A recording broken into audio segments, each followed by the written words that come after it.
Hi everyone, welcome to Beyond the Evidence. This is the channel where justice matters. My name is Marv. I am a true crime fanatic, and I love to dig deeper into the mysteries of unsolved cases. Join me as we search for missing persons, uncover the clues in unsolved murders, follow along with jury trials, and we'll be a voice for the voiceless. I'll share with you the facts, the theories, the clues, the evidence, and the controversies that surround these cases. This is Beyond the Evidence.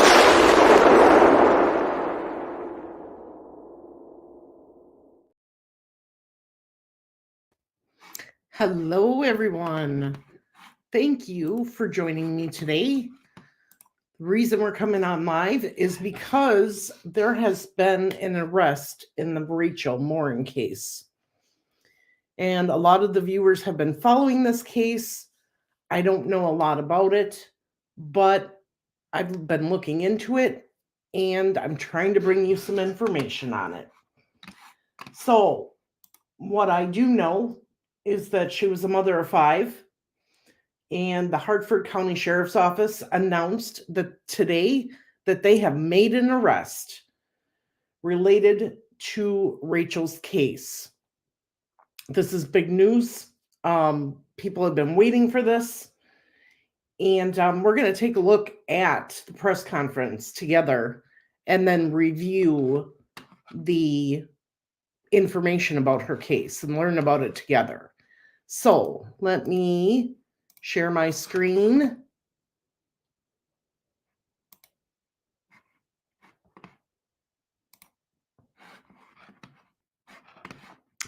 And I'm going to go ahead and start this press conference so we can listen to it together.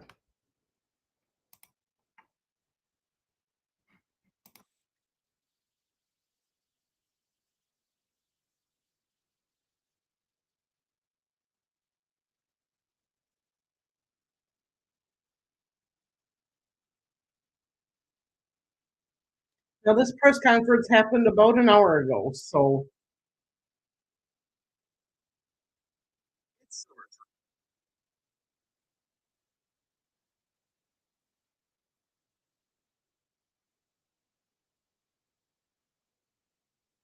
Well, hang on a minute.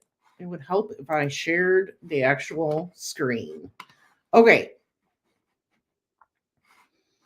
Let me start this over again.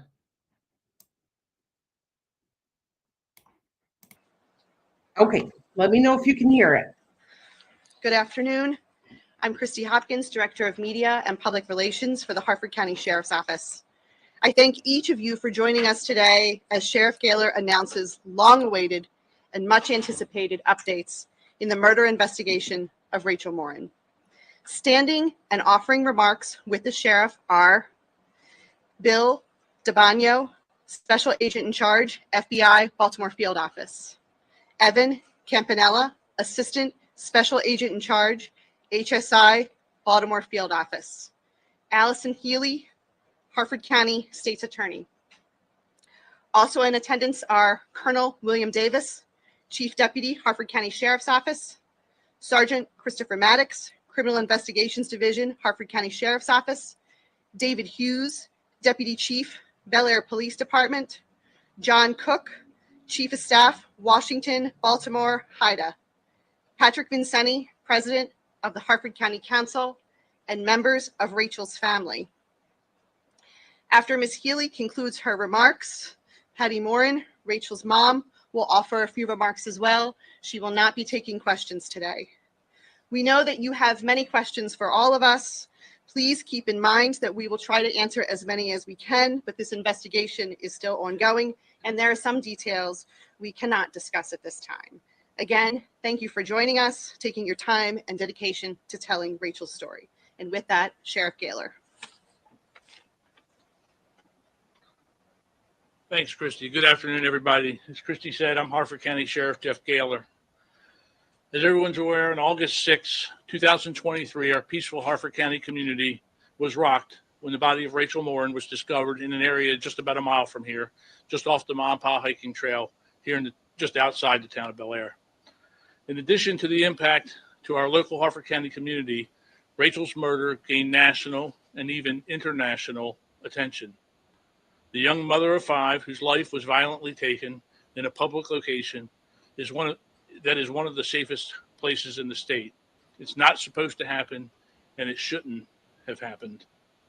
In the days and months since Rachel was murdered, Rachel's family and friends, our Hartford County community, and the men and women of the Hartford County Sheriff's Office, along with all of our allied partners, have worked tirelessly to bring the individual responsible for her death to justice. Our deputies and our partners have worked this case with persistence and passion for Rachel and for her family every day over the past 10 months. Just over 3 weeks ago, on May 20th, on what should have been Rachel's 38th birthday, and in a poetic coincidence, or perhaps in Rachel's own divine assistance, our investigators uncovered a lead that led us to this day. And on this day, I'm here to tell you, Rachel's murderer is no longer a free man. Mm-hmm. Hopefully, he will never have the opportunity to walk free again. The lead we received was related to DNA evidence and allowed investigators to finally put a name to the image of the suspect in the video from Los Angeles, which we released 2 weeks after Rachel's death. After we had the video, we knew what he looked like. We knew what he looked like, but we didn't know who he was.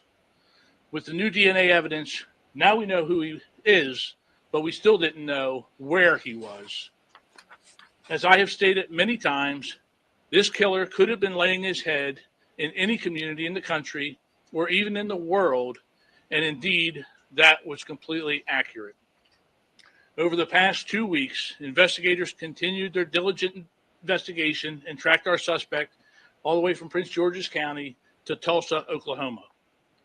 Our investigators also obtained an arrest warrant yesterday afternoon, and as the arrest warrant was being issued, we met with Rachel's family, many of whom are with us today, to update them on the case and asked of them an almost impossible request, and that was to keep the information about the identity and the arrest warrant to themselves and protected to allow investigators the opportunity to try to apprehend this suspect before it was made public in the news, so that our suspect did not have the opportunity to learn that he was wanted and to once again flee. Yeah, good idea. 5 hours after meeting with the family and just before midnight our time, police in Tulsa, Oklahoma, assisted by our federal partners, located and arrested Rachel's murderer, Victor Antonio Martinez Hernandez. So far, we have learned that the suspect, now pictured on the screens, is a 23-year-old citizen of El Salvador. 23. Who illegally crossed the border into the United States in February of 2023. We all suspected that perhaps Rachel was not his first victim. And it's my understanding that this suspect, this monster, fled to the United States illegally after committing the brutal murder of a young woman in El Salvador a month early in January of 2023. Oh, no. Once in our country and likely emboldened by his anonymity, he brutally attacked a 9-year-old girl and her mother during a home invasion in March of 2023 in Los Angeles. And as everyone I believe is aware, that was our first DNA match linking Rachel's case to the Los Angeles case. It has been a fear of mine that once we identified this suspect, the result would be exactly this. And I want to now direct these comments to 1600 Pennsylvania Avenue and to every member in both chambers of Congress. We are 1,800 miles away here in Hartford County. We are 1,800 miles away from the southern border, and the American citizens are not safe because of failed immigration policies. This is the second time in just 2 years that an innocent Hartford County woman has lost her life to a criminal in our country illegally. Wow. Let me repeat that. 1,800 miles from the southern border, and this is the second woman in our county to be killed by an illegal alien. Suspects, in both cases, they are suspects from El Salvador with ties to criminal gangs. Should not be happening. Victor Hernandez did not come here to make a better life for himself or for his family. He came here to escape the crime he committed in El Salvador. He came here and murdered Rachel, and God willing, no one else. But that should have never been allowed to happen. Thank God they got him off the streets. Moving on, I want to make it clear that this case does not get solved, and we do not bring this criminal to justice without the amazing law enforcement teamwork from our local, state, and federal partners. And I mean that in all sincerity. Rachel's homicide does not get solved. There is no arrest without all of us working together. And for that, I want to thank everyone here in the front of the room and all those who aren't here, but I'm going to cover a list in a minute. I want to thank all of them for their assistance to our agency over the past 10 months. We are profoundly grateful for your dedication and support. The Federal Bureau of Investigation, especially the Baltimore Field Office, rendered invaluable assistance throughout the course of the investigation. Similarly, the State Police, Maryland State Police Crime Laboratory contributed greatly with their expertise and resources. I must also say thank you to the Los Angeles Police Department, the Department of Homeland Security, Naval Criminal Investigative Services, the Maryland State Police Bel Air Barrack, the U.S. Marshal Service Fugitive Task Force, the Hartford County State's Attorney's Office, the Maryland Department of Natural Resources Police, the Bel Air Police Department, Maryland Coordination and Analysis Center, the Baltimore Washington HIDA, the Tulsa, Oklahoma Police Department, El Salvadorian authorities, and the many law enforcement agencies, both state and local, who provided invaluable assistance to the Hartford County Sheriff's Office during this investigation. Wow, that's a big. As I think is evident, this was truly a comprehensive law enforcement effort, and I am exceptionally proud of the work done by the collective team and countless others who made last night's arrest in Tulsa possible.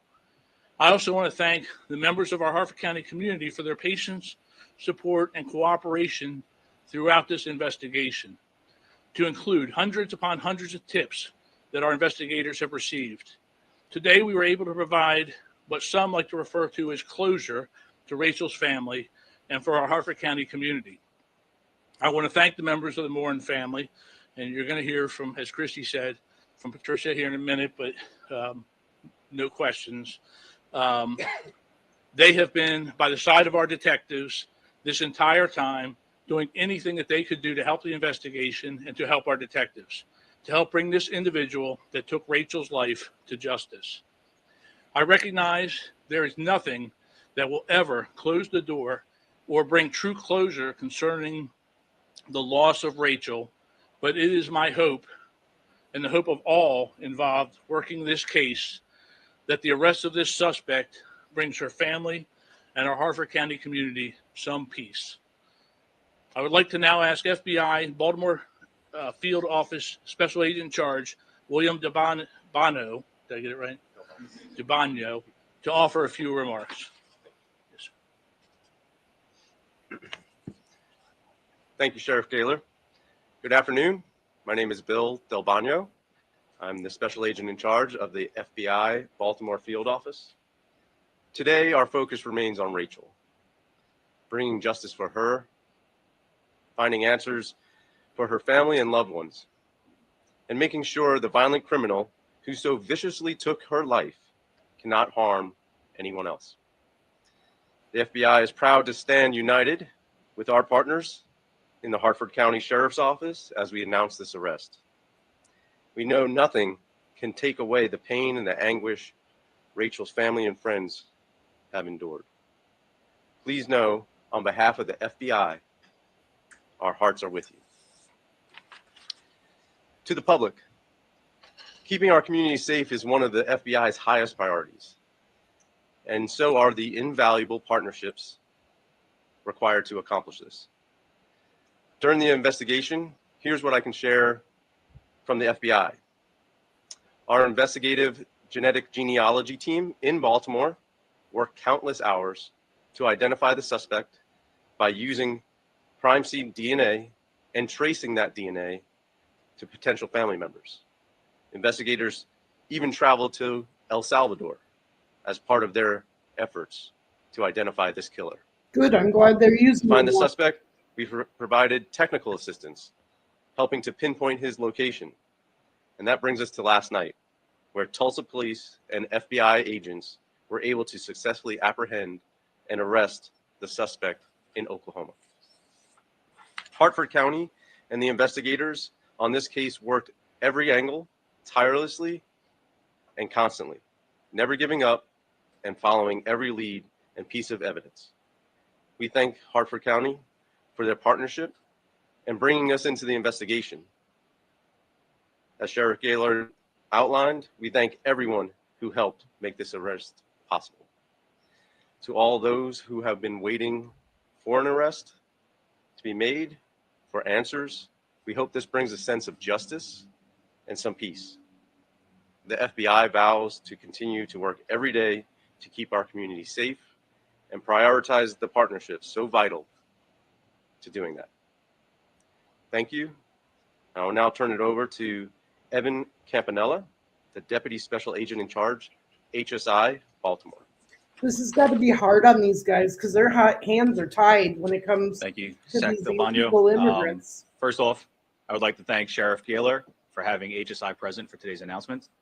Today's announcement is the culmination of almost 1 year of investigative activity Yeah. that might not always go noticed by the public.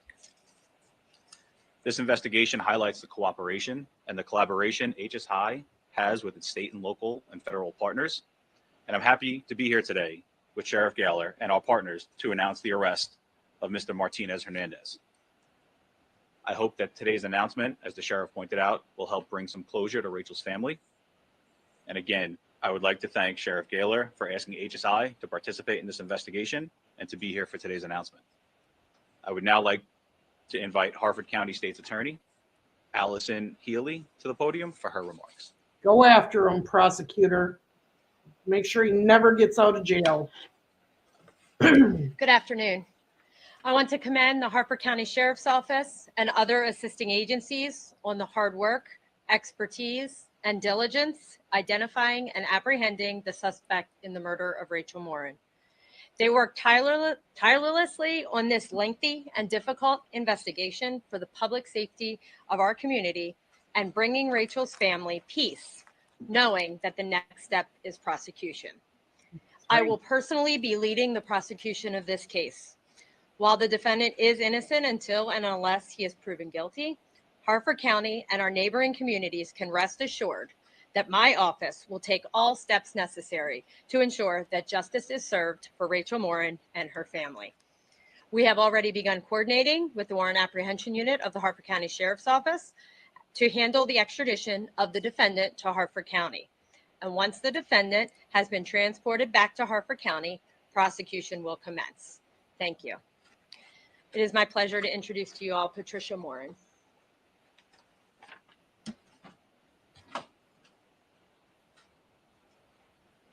I'm going to make this really short because I'm very emotional. I bet. I just want to take this time to thank all of the law enforcement for all their hard work. I know that a lot of times we don't see what goes on behind the scenes. You know, you see the policeman in the car when you write you a ticket, but you don't see the real work that happens behind. And around Christmas time, we did a canvassing with Hartford County, thank you. And they brought us into a room and I could see all the people that were involved. And that's not even all the external agencies that were involved. And it just gave me such hope that they really did care about our family and my daughter, that they were going to work diligently to find the person that murdered her. At one point, when things seemed like really bleak and hopeless, the lead detective said to me, he said, patience will win in the end. And that's what they've been doing. They've been diligently working very hard, and they've been patiently working through all the leads.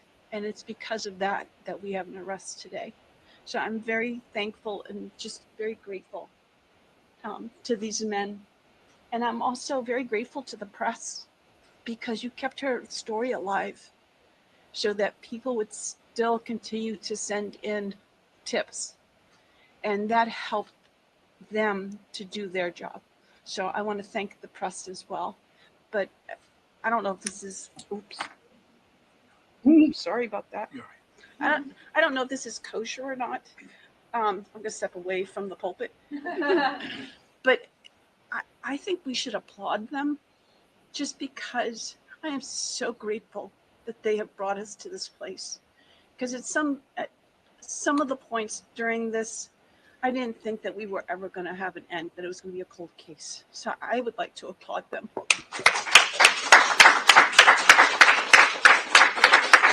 Yes, absolutely. For all their hard work. Thank you. And it's a case that touches us all. So with that, we are going to take some questions. As Christy said, this is still an active investigation. So there's some things that we're not free to speak about or won't be speaking about. So with that, does anybody have any questions that we Well, can of answer course I for have questions. any of the speakers? I have a question.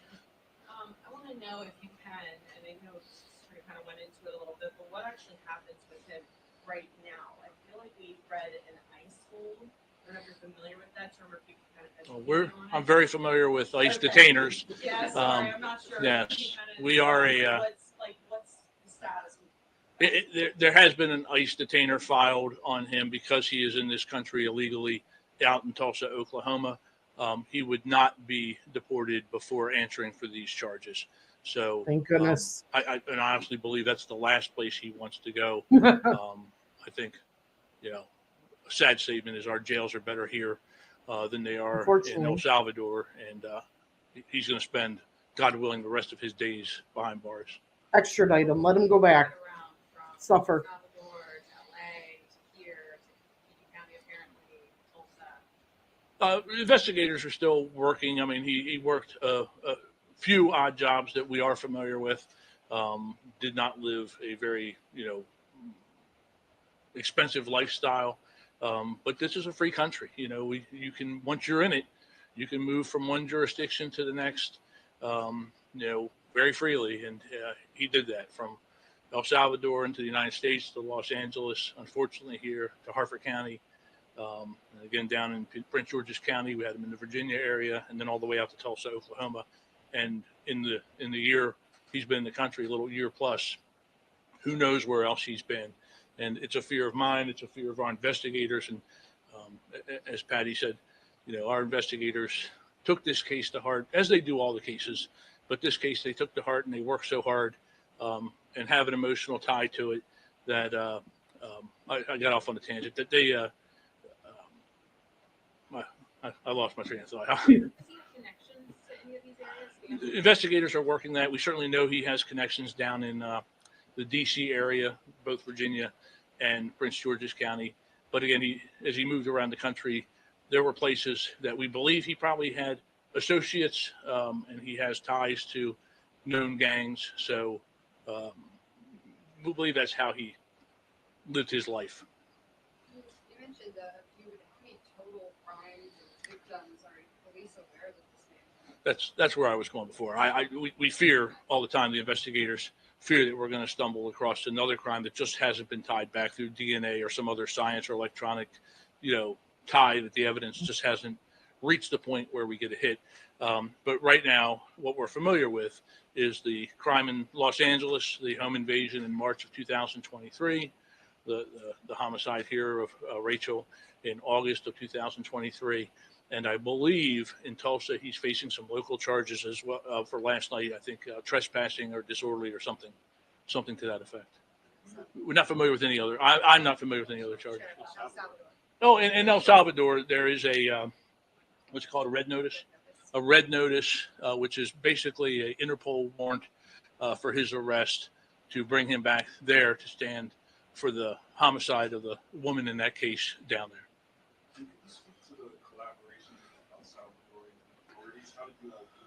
Well, and I gotta defer to our partners at the FBI on that one because they did most of the international. Thanks, sir. So the FBI has personnel that are positioned throughout the world. They're called legal attaches. And we have a legal attache that is in El Salvador. As we were conducting some of the investigative actions along with Hartford County, some of the investigative information took us to El Salvador and working with our partners there in order to understand some of the familial ties that are down there, and also bring together back a better understanding of the red notice that Sheriff Gaylor brought up as well. Do you know anything about the victim in El Salvador? Is that something new, or is it random? I don't have any information on it. No information on the El Salvador case. Was it a traffic stop? Was it something that happened? As I understand it, there was about, I don't know how many hours they're behind, 2, 3, Tulsa. So it was midnight our time, and he was hanging out at a business park or a storefront, and the police encountered him, and apparently there's a charge of, we say it's trespassing, and he was identified during that arrest and processing. Thank God.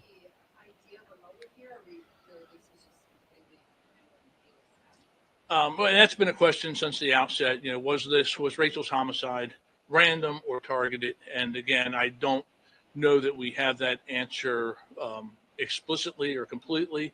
But at this point, there's nothing to indicate that anyone other than him was involved.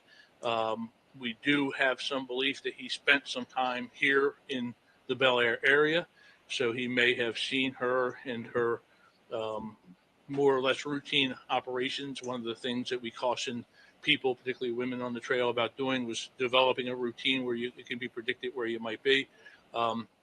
That would be my suspicion. If he decides to talk throughout the course of the days ahead to either investigators or prosecutors as it moves to that stage, we may learn more about, was it just an opportunity because he was on the trail when, unfortunately she decided to go out exercising that day, or was it something more specific?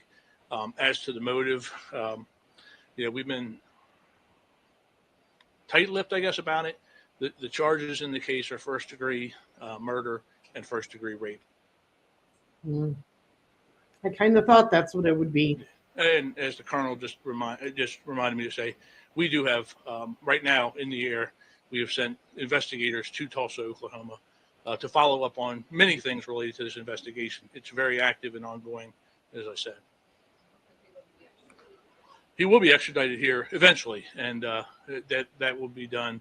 That process has already been initiated, but it could take, as I understand, to the state's attorney, 10 to 30 days. 10 days if he doesn't fight it, 30 days if he decides to fight it, but he will be extradited. 30 to 60. I want to ask about genetic genealogy. It sounds like it. Yeah, I'll let him back up. I'm not sure if we really hear that so often with cases, like cracking cases, especially ones that we've been working so hard to figure out. So can you kind of just walk us through how that played a role? It seems pretty major. Absolutely. So I think a lot of folks know genetic genealogy or investigative genetic genealogy in some of the cold cases, and certainly has gotten a lot of attention from the Golden State Killer, and since then a lot of investigations on the cold case side. I think folks should also know that we prioritize the violent crime cases that are current, and that this is an game-changing investigative tool to understand when there are dry holes and there's no other leads to go, that we can apply the investigative genealogy to identify potentially family members, and then in doing that, take it on to a step where Hartford County and our partners can conduct interviews to better understand who the potential subjects are, and narrow down that scope. We also use it on, unfortunately, the victim side when we can't identify a victim through any other means, and building out the cases that way. We've seen over time 130 cases thus far since 2018 that have had successfully used investigative genetic genealogy. That's good to know that they're using that on a daily basis. There's no traffic. There's no traffic stuff. Well, he was encountered by the police and the agents for the FBI who were out there looking for him. So they had an idea of where he was. But I know that from that encounter, there's also a local charge of trespassing, not in a vehicle. He was apparently at that business, I guess, unwantedly so. He was. We already had the name. We had the arrest warrant. So when they encountered him, they knew he was wanted. So he was picked up for that. Yeah. With the innovation in California, will you take it in charge there? Does this take precedent? How does? Oh, certainly, this is the more serious, the loss of life. California will follow up on their investigation. They would have to direct questions to that police. It's LAPD that is handling that as far as specifics to their investigation. But certainly, we have been in communication. Our investigators have been in communication with theirs. They are aware that we identified the suspect here, and by identifying our suspect, we have their suspect, they have their suspect, and they can move forward on charges. They would also file an arrest warrant on file. So, I never want him to leave Maryland again. I want him to die in Maryland jail, Maryland prison system. We don't have the death penalty. So I just hope he spends the rest of his days there. But if he ever got out of this one, he would be sent extradited to California. And if he got out of that one, there's still the red folder, the red notice where El Salvador would want him back, and ICE has marked him for detainer. So he would go back there to face those charges. I do not know. No. I see the major in the back is shaking his head. No, he does not. And again, we shared the picture. You all will have the picture. It's going to be, no doubt out there on social media. So we're still looking for information. He was in this area for at least some period of time. And when I say the area, he was in the Bel Air area for some period of time before or right after the homicide, or both. So if people still have information, and now that there's a name to put with the face, investigators still want to talk to you. We still want to know. We still want to build that timeline because there is a case to prosecute, and we want to put all the pieces together so that Ms. Healy can do her job most successfully, and again, ensure this guy never sees the light of day. Did you ever have any contact with police before this in Bel Air? Not that we're familiar with. Thank you. Thank you all, and again, thank our partners. To have Rachel's family here means so much to not me. I mean, to me, of course, but to the investigators who work this case tirelessly. I appreciate that, and I appreciate all of our federal, state, and local partners. So, with that, thank you.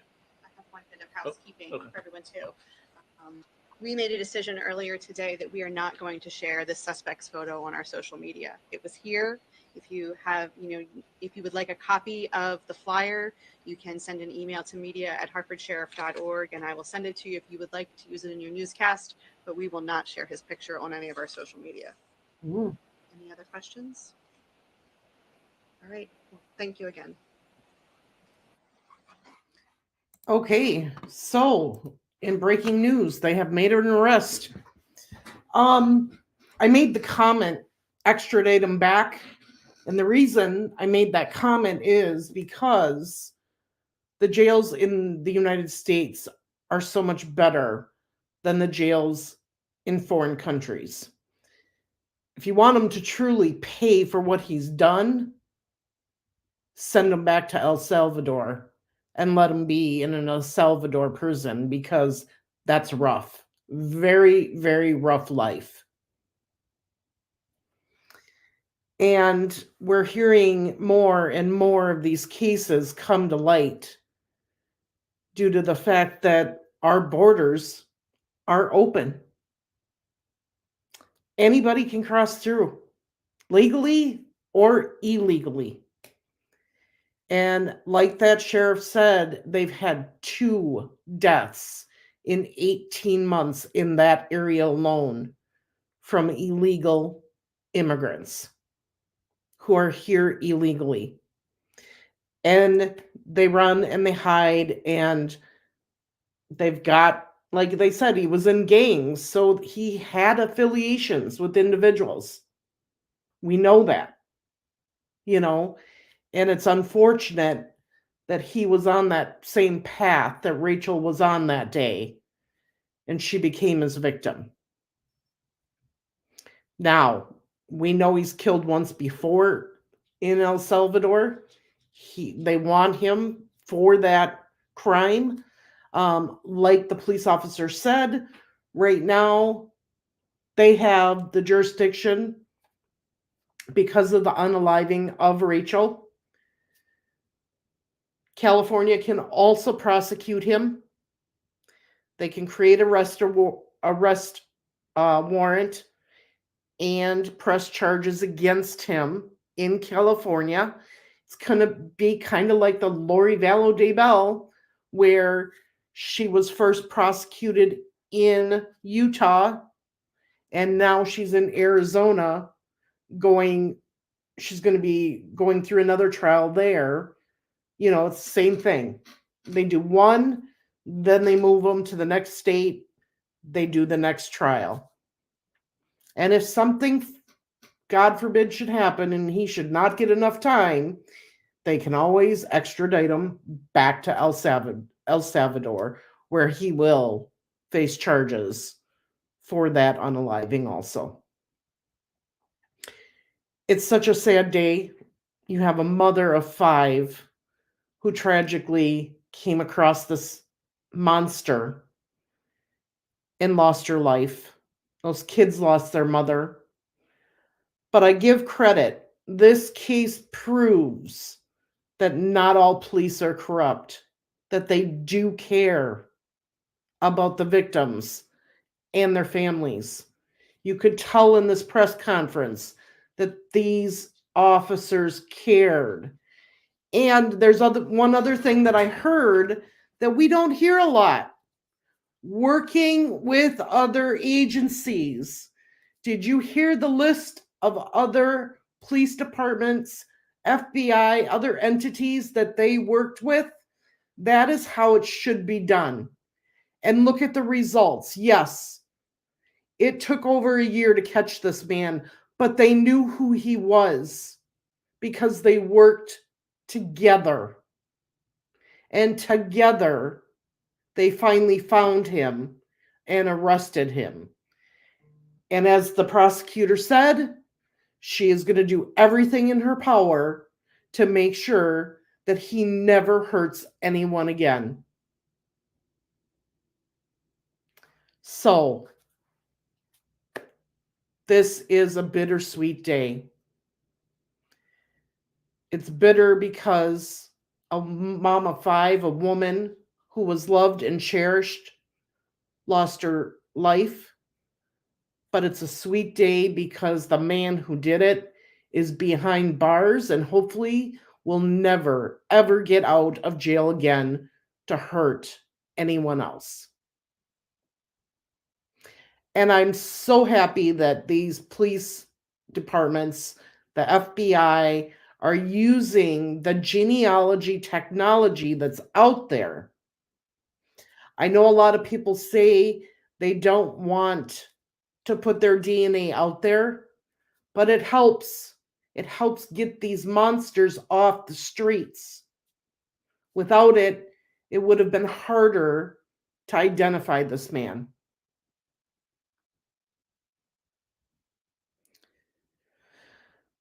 So yes, Yvonne, you did ask in chat last night to talk about Rachel Morin, and look what happened today. An arrest was made. So I'm thankful. We will keep monitoring the progress of this arrest and it's going to be a while before a trial comes up. But when that trial comes up, any information that we can get on it, we will share.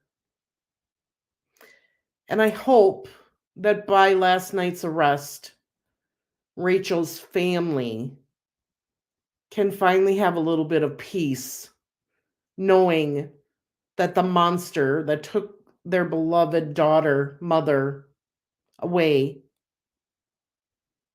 is never going to hurt anybody else. They finally can stop searching for him. And they can finally relax a little bit, rest a little bit, and continue the healing process for the family. So with that being said, thank you for joining me today. Please remember, Ms. Persevere is doing the last live stream for the Floor 4 week. Please join us tonight on Ms. Persevere's channel. Thank you and have a good day.